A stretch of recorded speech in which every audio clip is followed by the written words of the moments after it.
Hey guys, I'm in Bentor City, headed south into Margate City, and I'm just gonna be riding into southern New Jersey. So I'm just right on the coast. I'm right next to the ocean. The ocean's a block away.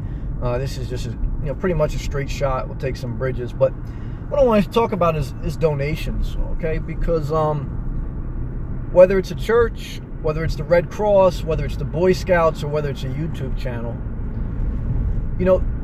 donations get asked for, and people should I've given donations recently, I've given donations in the past, and there's sometimes when I don't give anything, and a lot of times, most of the time, I don't give anything. But what I want to share on that subject is, just because someone is a blessing to you doesn't necessarily mean you should give a donation.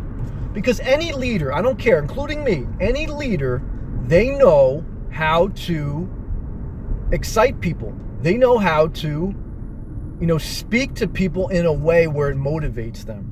And myself included, any leader, anyone who has some type of charismatic gift has that ability, okay? They can see what makes people tick, and they know how to push certain buttons. Even, hot women, hot men that date people and manipulators, they know this too.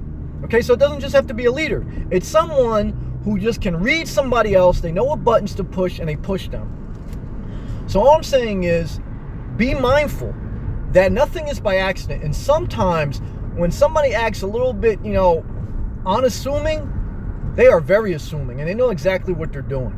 Okay, I'm not saying mock anybody, but what I'm trying to say is, a lot of people. That's why I've never lived a life where I've relied on my income asking for other people's donations. And I think that's a dangerous road, because when you rely full-time or even part-time on money you get from donations, you will at some point have a decision to make. Do you push the envelope and manipulate people a little bit because, maybe like for 2 months you got $500 in a row, and then your bills, you basically bought more stuff, and now you're counting on that $500 per month, and then the next month you don't get $500, you get $200 a month. So then you get a little nervous, and you start playing on people's emotions, and you get them to donate more. And that's why I don't care if you're a full-time pastor, full-time YouTuber, or you're raising Boy Scout money, for Girl Scout cookies, whatever. I mean, a lot of Girl Scouts, they go on trips every summer, and it's like, we went on a trip last summer, we have to sell this amount of cookies. And that's what I'm saying. Your lifestyle becomes dependent on the amount of donations. And that leads to a dangerous road of manipulation. Same thing with dating. You're used to a certain amount of attention. You don't get that attention. And then the person that you really don't like, you don't want to call them, but you text them just because you're lonely. And you're emotionally manipulating that person for their attention because you went in a deficit of attention. You understand what I'm saying? And if you go in a deficit financially, you'll emotionally manipulate people just to get back so you can support your needs and your habits. I'm not against donations, but even Paul in the Bible spoke up against it. Then, he said, well, maybe I should have accepted donations. He goes, but I always work for my own living. And, that guy has his own faults too. So I'm not saying, listen. But what I'm trying to say is, in my opinion, I've always worked. I thank God my mother has always worked. Even when she sung in a church, she still worked a full-time job. And in my personal experience, not something I'm speculating on, in most instances, when I've seen people that full-time depend on donations, they emotionally manipulate the people that's around them. In any aspect, church, Girl Scout cookies, YouTube, any charity, Red Cross, I've seen it. I'm telling you, I've seen it.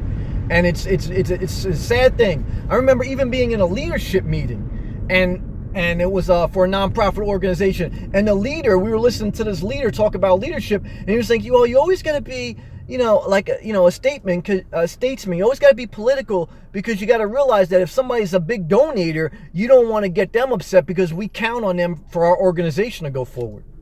And it's the same thing with a YouTube channel.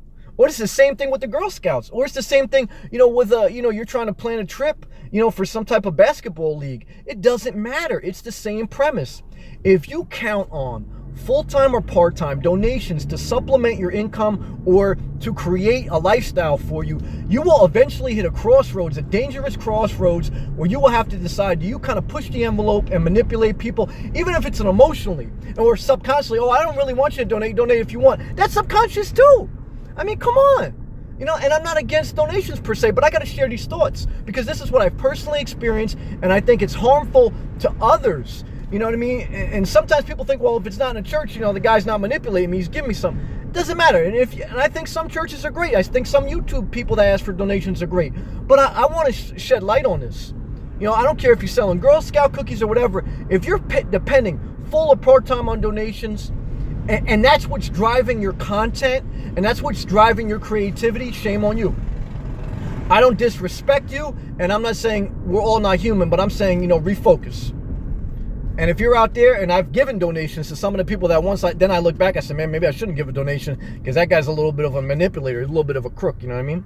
But I still have to be fair that he also has provided a level of inspiration for me, a female and a male. I've witnessed both and for different types of organizations. So it's a tough call, but I'm going to shed light on this because it's important to me. It's something that's on my spirit. And be mindful of donations and relying on them, or people that rely on them for full or part-time income, because they put themselves in a hairy position. You know, obviously, if there's a unique situation where somebody physically can't do for themselves, but there's so many programs out there that, but that can help them, that maybe they should do that. But if they still, once in a while you raise a donation for a great thing, fine. But, like I say, if it's a consistent thing, it may not be good. You have to use your own discernment, decide for yourself. But those are my thoughts on donations and people that ask for them. Be you, do what you want, stay inspired.